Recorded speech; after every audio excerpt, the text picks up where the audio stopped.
Bismillahirrahmanirrahim. Assalamualaikum warahmatullahi wabarakatuh. Bapak Ibu yang saya hormati dan dirahmati Allah Subhanahu wa taala. Masih ingatkah Google Classroom ini? Apakah Bapak Ibu masih menggunakannya? Dengan email man9 Jakarta, ya.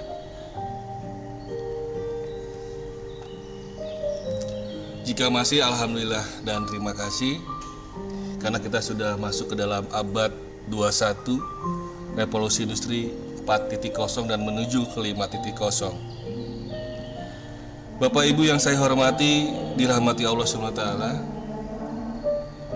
Saya ingin berbagi praktik baik, bukan mengajari, namun ingin berbagi praktik baik apa yang telah saya lakukan selama ini dengan menggunakan Google Classroom. P5RA, saya mendapatkan tema rekayasa dan teknologi, Bapak Ibu. Di sini di tugas kelas saya buat sesuai dengan minimal alur P5RA, yaitu ada pengenalan, ada kontekstualisasi, ada aksi, dan juga ada refleksi yang terakhir.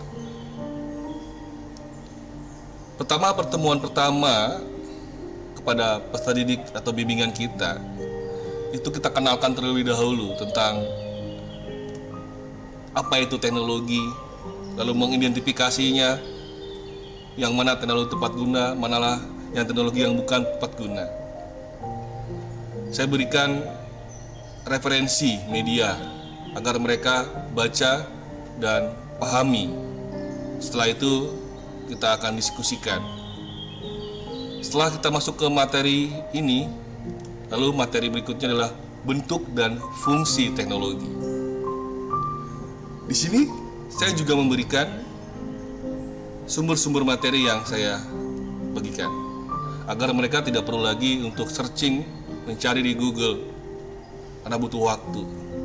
Di sini saya hanya ingin mengharapkan mereka memahami apa pengertian teknologi tepat guna dari dua sumber yang di Wikipedia dan sumber yang di LP2M UMA Universitas.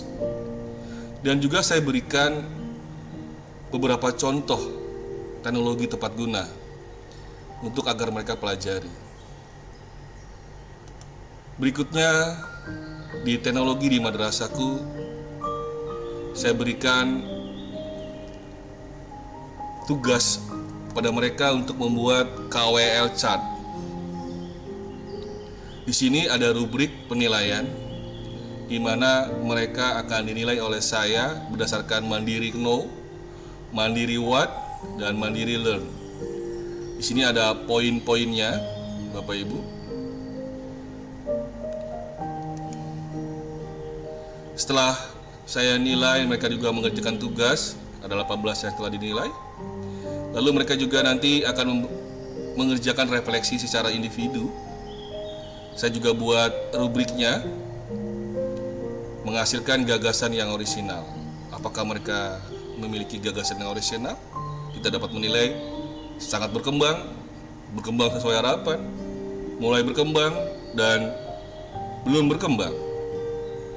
Oke, kita close. Setelah masuk ke lembar refleksi individu tentang pengenalan, barulah kita masuk ke dalam kontekstualisasi. Mengkontekstualisasi rancangan teknologi yang sekarang ada.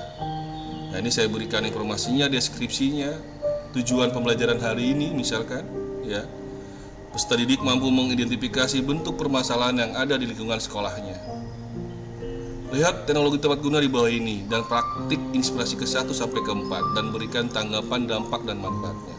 Saya berikan praktik ke-1 sampai ke-4 agar mereka mengetahui manfaat dan dampak dari setiap praktek inspirasi ini berdasarkan pengetahuan mereka, pendapat mereka.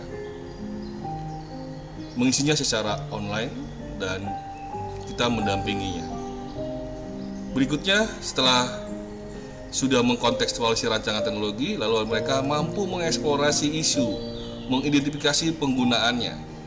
Nah, di sini berdasarkan 5W plus 1H. What, where, who, when, why, dan how.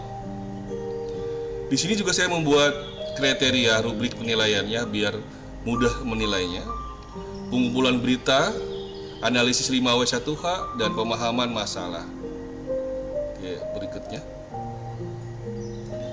Setelah itu masuk ke dalam asesmen formatif 1, Bapak Ibu, yaitu secara individu. Peserta didik menyiapkan presentasi yang berisi tentang identifikasi teknologi yang tidak sesuai kebutuhan. Jadi mereka satu persatu maju selama 5 menit atau 7 menit untuk mempresentasikan hal ini agar kita dapat menilai. Nah, di sini ada rubriknya, presentasi penilaian asesmen formatif 1. Sangatkah mereka berkembang, atau berkembang hanya sesuai harapan, atau mulai berkembang, atau belum berkembang? Oke, kita close. Setelah masuk ke dalam asesmen formatif 1, kita baru masuk ke aksi, Bapak Ibu. Teknologi sebagai solusi. Mereka memiliki ide-ide atau gagasan, ya, lalu membuat ide yang telah mereka tuangkan dalam pertemuan-pertemuan sebelumnya. Di sini teknologi sebagai solusi, ya. Saya posting pada 5 September kemarin, namun tidak sempat untuk dikerjakan karena ada penilaian asesmen formatif 1. Nah, di sini ada petunjuknya, deskripsinya agar mereka jelas untuk membacanya. Lalu juga ada rubrik dan ada tabel yang akan mereka isi, ya, sesuai dengan bentuk yang kita inginkan tabelnya. Misalkan kita klik, ya, tabelnya seperti ini yang saya inginkan. Contoh lembar kerjanya, tabel jenis, tujuan, dan dampak. Nama peserta didik siapa, kelompok apa.